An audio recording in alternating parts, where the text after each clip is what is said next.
Hello friends, MSBT का latest official circular आ गया है। ये सर्कुलर 24 सितंबर 2020 को रिलीज़ किया गया है। इस सर्कुलर में स्टूडेंट के लिए कुछ इंस्ट्रक्शंस गाइडलाइंस दी गई हैं फाइनल ईयर एग्ज़ाम्स को लेकर। ये एग्ज़ाम्स एमसीक्यू बेस्ड ऑनलाइन तरीके से कंडक्ट की जाएंगी।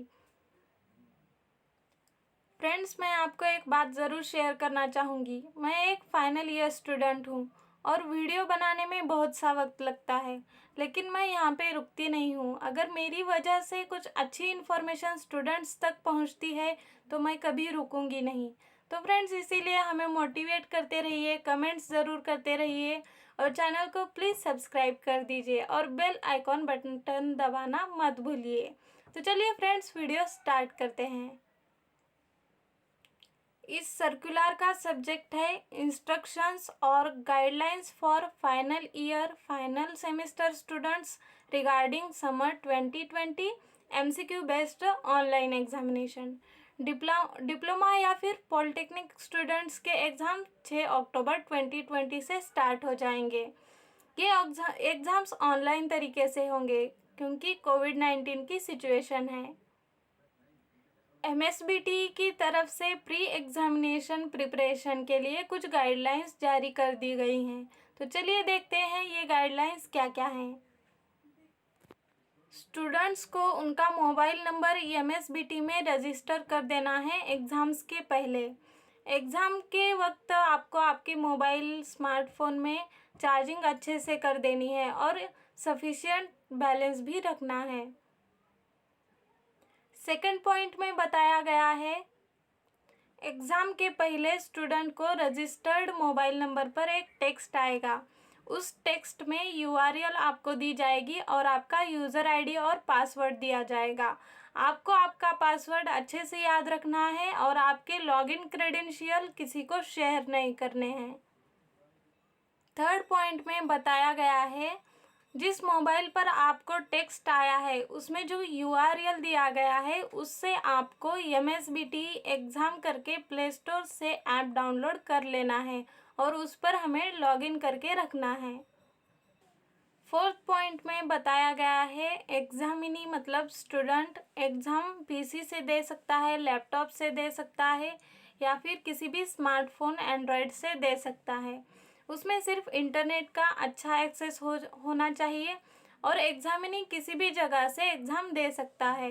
अगर आप आउट ऑफ स्टेट हो तो भी वहाँ से एग्ज़ाम दे सकते हो। सिर्फ इतना बताया गया है कि आपके डिवाइस की इंटरनेट बैंडविड्थ 1 MBPS होनी चाहिए, उससे कम नहीं होनी चाहिए। अगर आपको पता नहीं है कि आपके मोबाइल की इंटरनेट स्पीड, इंटरनेट बैंडविड्थ क्या है, तो उसका एक वीडियो हमने रिसेंटली बनाया है, उसकी लिंक मैं डिस्क्रिप्शन बॉक्स में डाल दूंगी, आप देख लीजिए। फिफ्थ पॉइंट में यहाँ एक इम्पोर्टेंट बात बताई गई है, एमएसबीटी मॉक ऑनलाइन एग्जामिनेशन लेगी 30 सितंबर से 1 अक्टूबर को और जिस डिवाइस से आप ऑनलाइन एग्ज़ाम देना चाहते हो उसी डिवाइस से आपको मॉक एग्ज़ाम भी कंडक्ट करनी पड़ेगी और ईच स्टूडेंट के लिए ये एग्ज़ाम कंपलसरी रहेगी। सिक्स्थ पॉइंट में हमें ये बताया गया है कि अगर कोई स्टूडेंट ऑनलाइन एग्जामिनेशन के लिए अवेलेबल नहीं हो सकता तो उसे अपने प्रिंसिपल को कांटेक्ट करना पड़ेगा और उनको बताना पड़ेगा कि उनकी ऑनलाइन एग्जामिनेशन के लिए नज़दीकी किसी पॉलिटेक्निक इंस्टीट्यूट में उनकी अरेंजमेंट करा दे। ये देखिए, हमने प्री एग्जामिनेशन प्रिपरेशंस के लिए गाइडलाइंस। अब हम देखेंगे ऑनलाइन एग्जामिनेशंस के लिए क्या क्या गाइडलाइंस हैं। ऑनलाइन एग्जामिनेशंस एमएसबीटी के द्वारा दिए गए टाइम टेबल के अनुसार ही होंगी। स्टूडेंट को लॉगिन करने के बाद वो कौन से एग्ज़ाम्स के लिए अपेयर है वहाँ पे उसकी लिस्ट दिखाई जाएगी। स्टूडेंट्स को उनके हॉल टिकट में जो भी टाइम दिया गया है एग्ज़ाम के लिए उसी टाइम में उनको अवेलेबल रहना है। ऑनलाइन एग्जामिनेशन की लिंक दिए गए डेट के दिन एक्टिवेट हो जाएगी। एग्ज़ाम 2 सेशंस में होगी, 9 से 1 और 2 से 6। अगर आप 9 बजे लॉगिन करते हो तो आपकी एग्ज़ाम 9 से 10 होगी। अगर आपने 12 बजे लॉगिन किया तो भी आपकी एग्ज़ाम 12 से 1 के बीच में होगी। लेकिन अगर आपने 1 बजे लॉगिन किया तो वहाँ पे आपको प्रॉब्लम फेस करनी पड़ सकती है। एग्ज़ाम्स के वक्त आपको कोई बुक्स, रिटर्न नोट्स, फोटोकॉपीड मैटर या फिर गैजेट आप नहीं लेकर बैठ सकते, या फिर जो पर्सन एग्ज़ाम दे रहा है उसके अलावा भी कोई पर्सन वहाँ पे नहीं बैठ सकता, नहीं तो MSBT ऐप को पता चल जाएगा कि आप कुछ गलत कर रहे हो।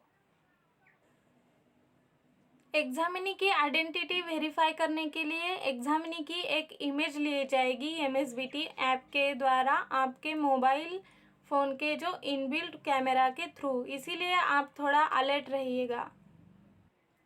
ऐप में लॉगिन करने के बाद आपके सामने एक इंस्ट्रक्शंस का पेज दिखाई दिया जाएगा।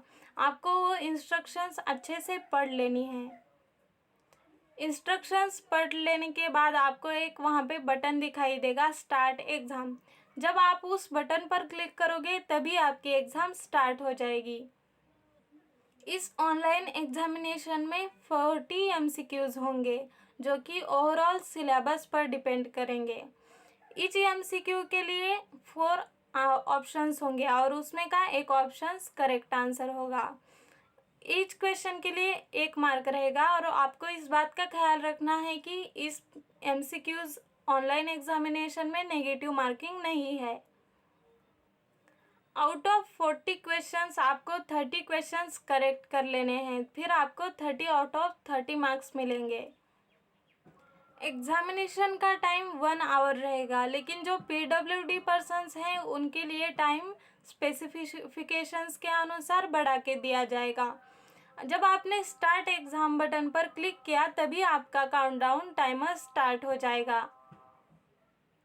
स्क्रीन पर आपको एक टाइम के लिए एक क्वेश्चन दिखाई दिया जाएगा। जब आपने एग्ज़ाम स्टार्ट कर दी तब आपको क्वेश्चन नंबर 1 दिखाई दिया जाएगा। आपको वहाँ पे करेक्ट आंसर सिलेक्ट कर देना है और सेव एंड नेक्स्ट बटन पर क्लिक कर देना है। अगर आपको इस क्वेश्चन का आंसर पता नहीं है, आप ये क्वेश्चन स्किप करना चाहते हो, तो आप क्वेश्चन नंबर जो डैशबोर्ड पर क्वेश्चन नंबर दिखाए जाएंगे उस पर क्लिक करके नेक्स्ट क्वेश्चन पर जा सकते हो। जब एग्जामिनी को लगता है कि उसने ओवरऑल ऑल क्वेश्चंस अटेम्प्ट कर लिए हैं, अब उसे एग्ज़ाम एंड करनी है, तो उसे एंड एग्ज़ाम ऑप्शन पर क्लिक करना है। लेकिन फिर भी अगर आपने 1 आवर के अंदर आपकी एग्ज़ाम कंप्लीट नहीं की तो 1 आवर के बाद आपकी एग्ज़ाम अपने आप एंड हो जाएगी। लेकिन एक बार आपने एंड एग्ज़ाम पर क्लिक किया तो आप फिर से एग्ज़ामिनेशन नहीं दे सकते। अगर किसी केस में स्टूडेंट को लगता है कि ये क्वेश्चन गलत है, उसके दिए गए चारों भी ऑप्शंस गलत हैं, तो एग्जामिनी को क्या करना होगा, उस क्वेश्चन का नंबर लिख के लेना होगा क्वेश्चन, और उसके ऑप्शंस भी नोट कर लेने होंगे और आपको ग्रीवेंस के तौर पर ये आपके कॉलेज के प्रिंसिपल को सबमिट कर देना होगा एग्ज़ाम के बाद। ये आप एग्ज़ाम में नहीं कर सकते। अगर किसी केस में आपको कॉल आता है, नोटिफिकेशन आता है या फिर आपको ब्राउज़र को स्विच करना होता है तो आपको इंटरप्शन आ जाएगा ऑनलाइन एग्जामिनेशन के बीच। तो स्टूडेंट को स्ट्रिक्टली बताया जाता है कि उन्हें ये डिस्ट्रैक्शंस अवॉइड करने हैं। अगर किसी कंडीशन में मतलब power failure, internet connectivity failure या फिर किसी भी कंडीशन में स्टूडेंट की एग्ज़ाम इंटरप्ट होती है तो स्टूडेंट को पैनिक नहीं करना है। जहाँ पे आपकी एग्ज़ाम स्टॉप हो गई है वहीं से फिर से स्टार्ट हो जाएगी, इसलिए टेंशन की कोई बात नहीं है। लेकिन अगर बार बार इंटरप्शन हो रहा है तो एग्जामिनी को स्पेसिफिकेशन, जस्टिफिकेशन देना पड़ेगा।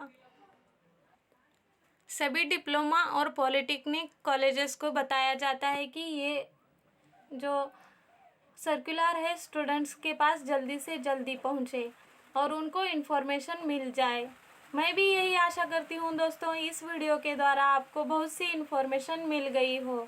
अगर आपको वीडियो अच्छा लगा हो तो प्लीज़ कमेंट ज़रूर कीजिए और हमारे चैनल को सब्सक्राइब करना मत भूलिए और बेल आइकॉन को बटन दबाना मत भूलिए। तो दोस्तों मिलते हैं अगले वीडियो में ऐसे ही नई नई जानकारी लेकर। तब तक के लिए जय हिंद।